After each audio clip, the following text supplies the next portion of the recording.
Well, hello, folks out there in YouTube land. Got a big show lined up for you. Let's get right on into it. All right, folks, the SEC Power Rankings are out, updated for this coming week. All right, folks, week 9 was kind of a weird weekend. We didn't have a whole lot of big splashy stuff happen. It was a little bit meh, but we do have new Power Rankings out, and I think you're going to find them pretty interesting. And now I will go ahead and tell you, I'm going to get pretty opinionated about this. So for some of you folks that are a little bit sensitive, yes, Major Payne knows, this might be a time for you to just walk away. Yeah, Humongous will let you know, because I'm gonna kind of lay it out there. Anyway, let's get right on into this. And this one was done on AL.com, and they start out with Mississippi State as number 16. Mississippi State's having a tough time. They got a brand new coach in Jeff Leby. They just got their rear ends whooped by Arkansas, and Arkansas's got a quarterback. And I'm going to tell you something. I watched him against the Vols. This Taylon Green is pretty darn good. He had a fantastic game against Mississippi State. He went to town. So Mississippi State at number 16, it just kind of is what it is. They are just in a bad spot. Ever since they lost their head coach a few years ago, it's been downhill ever since. So anyway, we'll see. I like Jeff Leby as an offensive mind, but he's got a long ways to go. All right, number 15 is Kentucky.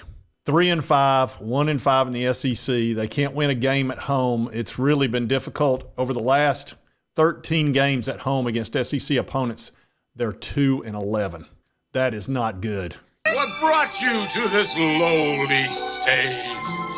Yep. I think they must have used Lifebuoy because they're not playing so well. They're struggling. And, man, did I hear it from the Vols fans. Don't jinx us, because we're playing Kentucky next. They benched their quarterback, Brock Vandagriff, who will be the starting quarterback against Tennessee. They can't go with the other guy. He's just a running quarterback, the Gavin dude. But Kentucky's in a tough situation. I don't see them making a bowl game. They've got a bunch of tough games left. They've got one easy one, which is like Murray State. They'll have to beat Louisville to get to 5 wins. Anyway, this is just a tough season, and there's a lot of talk about Mark Stoops being removed. I don't see that happening, but he's going to retire at some point. They may have to John Calipari him, if you know what I mean. All right, number 14 on the list they've got is Oklahoma. Oklahoma lost to Ole Miss. They're just not very good. Oklahoma's struggling something awful. Their defense is still pretty good, but their offense is really not so swell. Jackson Arnold got the start. He's a good quarterback. Look, he was a big-time 5-star. It's just he didn't have a lot of weapons out there. All 5, their top 5 wide receivers are hurt, and I think it has a lot to do with the fact that they play on that crappy field. And you know I complained about that when the Vols played them. It was like a swamp. It was terrible. Even our running back spoke to it. He's like, look, all you can do when a field's that bad is just run straight downhill. That's it. He couldn't even do his cuts or anything, and that was Dylan Sampson. So he was very limited. And I'm wondering if those high-end speedsters they've got didn't get hurt. Because of that, maybe that has something to do with it. Maybe it doesn't. Also, having all 5 of their offensive linemen transfer out or leave for various reasons was really a nightmare for them. So Oklahoma, honestly, you're in the SEC now. Dalton, tell them. It'll get worse before it gets better. Yeah, it may get worse before it gets better. Roadhouse. Dalton always knows. Anyway, we'll see what happens to Oklahoma. Brent Venables, he's under a lot of pressure right now. They're not going to let him go after this year. Surely not. That would be crazy. Anyway, let's get on to number 13, which is the Auburn Tigers. They're 3-5. They finally won a ball game. They beat Kentucky.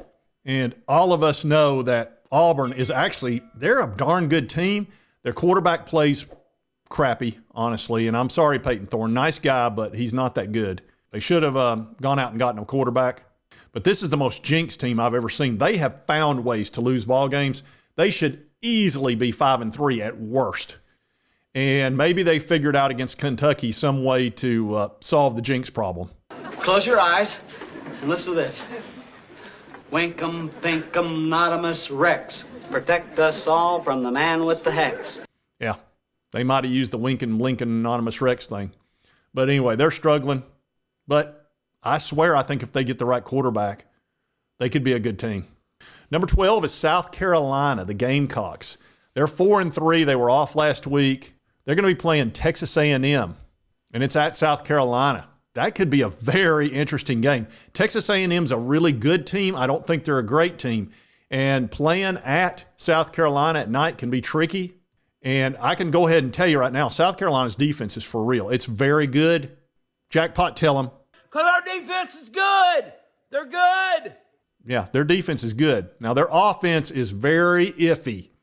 Lenore Sellers is a fine young man as far as he's intelligent, 4.0 student, great athlete. He's not ready for prime time, but he's showing improvement. He's a guy that flashes.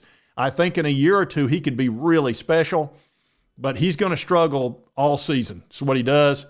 I can see why they're playing him, but I would have waited a year with him. But anyway, this is going to be a heck of a ball game. You've got Connor Wagman over there at A&M.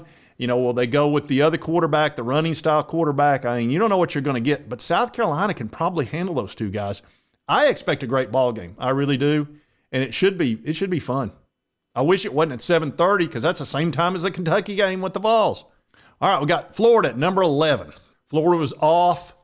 They got such a tough schedule, and they got to play Georgia next. Now, they're coming off 3 wins out of the last 4 games, and the one loss they got was in overtime up at Neyland.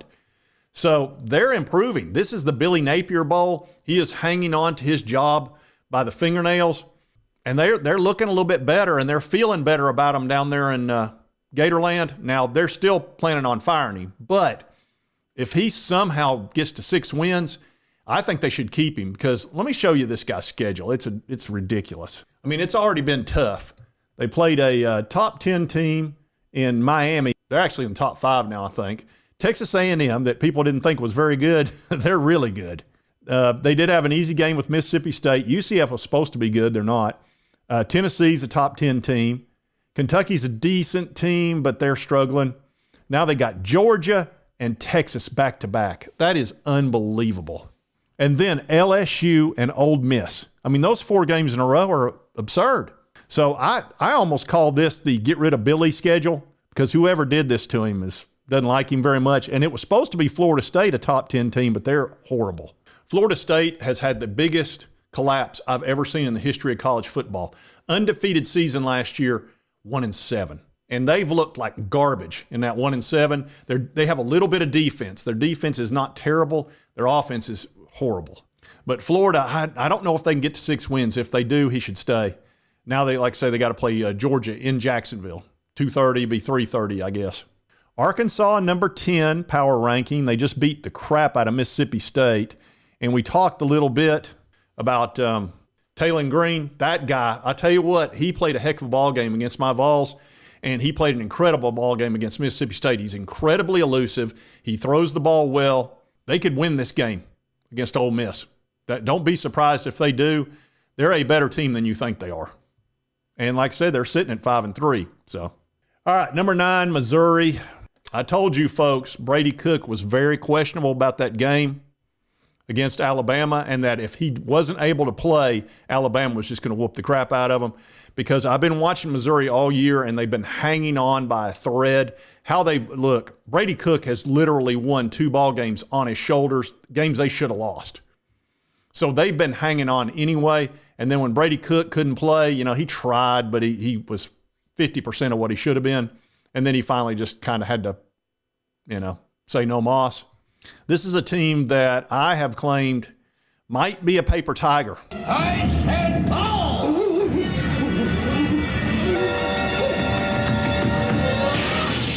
Without Brady Cook and without their defensive coordinator who went to LSU, I don't think they're that good a team. I'm sorry, Missouri. I just don't. You've got to get Brady Cook back to be a good team. I think with him, they're a decent team and they can win ball games. Without him, I don't think they can do much anything. And that Drew Pine dude, God, that was awful. All right, number 8 is Vandy. Let me tell you something. How about Vanderbilt? Good gosh. Diego Pavia, that guy is he the SEC Player of the Year? He really should be. He has carried this team like Superman. And that's his nickname, Superman. This guy just does everything. And he inspires his team. He makes his team better around him. The defense, everybody plays better. The coaches coach better. The crowd screams more. I mean, he just brings a lot to the table. Almost beat Texas. I mean, God, if they'd have beat Texas, they'd had to put a statue of Diego out there. I mean, it's just ridiculous. All right, now we got Lane Kiffin's Ole Miss. Did y'all see that game? Oklahoma was faking more injuries than Ole Miss did. Ole Miss has kind of tampered it down a little bit, which frustrates me. That hurts my ability to go after him. You know, if you're going to quit with the fake, which he won't, believe me, he won't quit the fake injuries. But if he does, I can't really rip him on it. Oklahoma was doing it more than they were. So anyway, Ole Miss won 26-14. They're hanging on to their playoff hopes again by the fingernails. They're 6-2. They need to win out. Their schedule's not very tough, but they do have to play Arkansas at Arkansas. So it should be pretty interesting. LSU, oh boy, losing that game to Texas A&M was heartbreaking for them. They were in the driver's seat if they win that game. Now they're not. They still got to play Alabama. That was a very tough loss, and I know Brian Kelly is not happy. And we're sitting here again. We're sitting here again talking about the same things. Yeah, very frustrating loss for them. Anyway, they're still a very good team. They're 6-2. They can pull this out and still make the playoff, but it's going to be difficult. And the Alabama game is an elimination game. That's a playoff elimination game. Just know that. Because either LSU's coming out of that or Alabama with 3 losses. 3 losses, you're not making it. I tell you, he can with 3 barrels on him, not with 3, he can't. That's right. Quint knows. Not with 3 barrels, you can't. I had to reach for that one. Alabama, number 5. Woo, they're hanging on. Beat the crap out of Missouri again. They didn't look very good in that first half. Brady Cook tried to play, but once he was out, good God. It was just like Drew Pine's like, why don't you just hand the ball to him? Just, here, Alabama, here's the ball. Instead of even bothering with the throws. Anyway, we don't know what we got in Crimson Tide.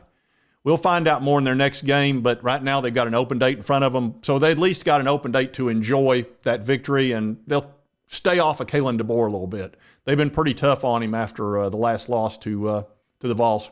All right, here's Tennessee, my team, 6-1, 3-1 in SEC play. Just beat Alabama. They're getting ready to play Kentucky. We finally saw Nico start balling. This is one of the most talented quarterbacks in the country. Redshirt freshman. He looked great at first few games, but he was playing easy competition. Then he was missing a lot of open passes that he was just too hyped up. He was overthrowing. He was making some great passes too, though, but just not really consistent, and played poorly in the first half against Alabama. We didn't score any points, but our defense kept us in the game like they've done all year. We've not allowed 20 points all year from any team.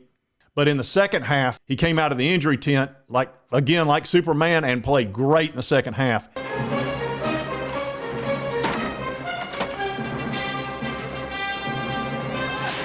He threw a couple of passes that were gorgeous, 40 and 50-yard passes that were game changers, and ran the ball for like a 30-yard run. I mean, he looked like the guy that we'd hoped he'd be. And I'm hoping that I wish we hadn't had the open date, because he had all the momentum in the world and he could have carried that forward.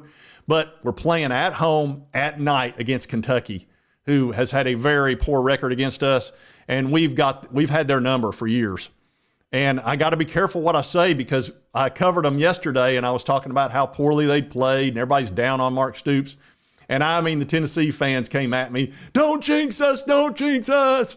To fly, ladies and gentlemen. Get your digital cameras ready. Battered Vols syndrome kicks in, man. I don't care how good Josh Heupel does as a coach, there's always going to be battered Vols syndrome. So anyway, Tennessee with Kentucky coming to Neyland. Should be a blast. All right, number 3, Texas, 7-1, 3-1. They got an open date in front of them. They barely got past Vanderbilt, and I mean by the skin of their teeth. It was close. And I don't think they're celebrating too hard at Texas after the way they got whooped by Georgia and now barely getting by Vanderbilt. That game was a lot like this.